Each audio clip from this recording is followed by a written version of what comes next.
আমরা সালাম দিব হচ্ছে এইখানে। এইখানে এই ছিদ্র বরাবর ভিতরে হচ্ছে রাসূল সাল্লাল্লাহু আলাইহি ওয়াসাল্লামের রওজা। পুরুষরা আসেন, পুরুষরা, মহিলাদেরকে এখানে যাইতে দেওয়া হয় না, তো আপনারা দেখলে বুঝবেন না, একটু আপনারা সাইডে থাকেন।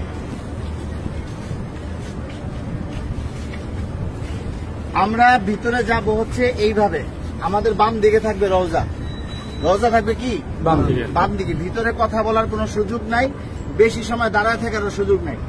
প্রথম দুইটা ছিদ্র থাকবে, যে দুইটা ছিদ্রের ভিতরে কোনো কিছু নাই, কবরের জায়গা ফাঁকা আছে। এখানে হযরত ঈসা আলাইহিস সালাতু ওয়াস সালামকে দাফন করা হবে, ওই পাশে হচ্ছে হযরত ইমাম মাহদিকে দাফন করা হবে। তো এই যে প্রথম দুইটা ছিদ্র ফাঁকা, এখানে অনেকে দেখবেন সালাম দিতেছে, ভিড় লেগে আছে। এখানে সালাম দিব না, আমরা সালাম দিব হচ্ছে এইখানে। এইখানে এই ছিদ্র বরাবর ভিতরে হচ্ছে রাসূল সাল্লাল্লাহু আলাইহি ওয়াসাল্লামের রওজা। এই জায়গায় সালাম দিব, দেখবেন যে এরকম যেই ছিদ্রটা, এইটার সাথে কিন্তু কোনোটার মিল নাই, ঠিক আছে? এই বরাবর নবীজিকে সালাম দিতে হবে। রাসূল সাল্লাল্লাহু আলাইহি ওয়াসাল্লাম এখানে জীবন্ত অবস্থায় শুয়ে আছেন, ডান কাত হইয়া, নবীজির মাথা এদিকে, পা হচ্ছে এদিকে, ঠিক আছে? রাসূল শুয়ে আছেন, উম্মতের সালাম গ্রহণ করতেছেন, হ্যাঁ, সরাসরি সালাম গ্রহণ করতেছেন। তারপরে এখানে আবু বকর রাদিয়াল্লাহু আনহুর কবর, এই বরাবর এখানে আবু বকর রাদিয়াল্লাহু আনহুকে সালাম দিতে হবে। কিভাবে সালাম দিব? নবীজিকে কিভাবে দিব? আসসালাতু আসসালামু আলাইকা ইয়া রাসূলুল্লাহ, আসসালাতু আসসালামু আলাইকা ইয়া হাবিবাল্লাহ। যতটুকু বেশি আমরা পারি বলার চেষ্টা করব।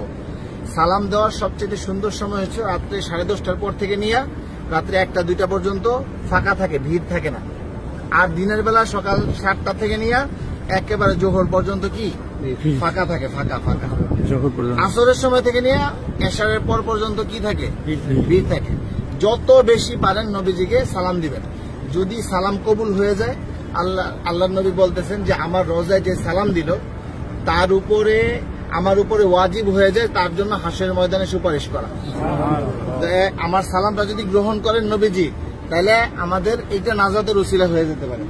যাই হোক, বলতেছিলাম এই বরাবর আবু বকর রাদিয়াল্লাহু আনহু, আবু বকর রাদিয়াল্লাহু আনহু মাথা এদিকে, পা এদিকে।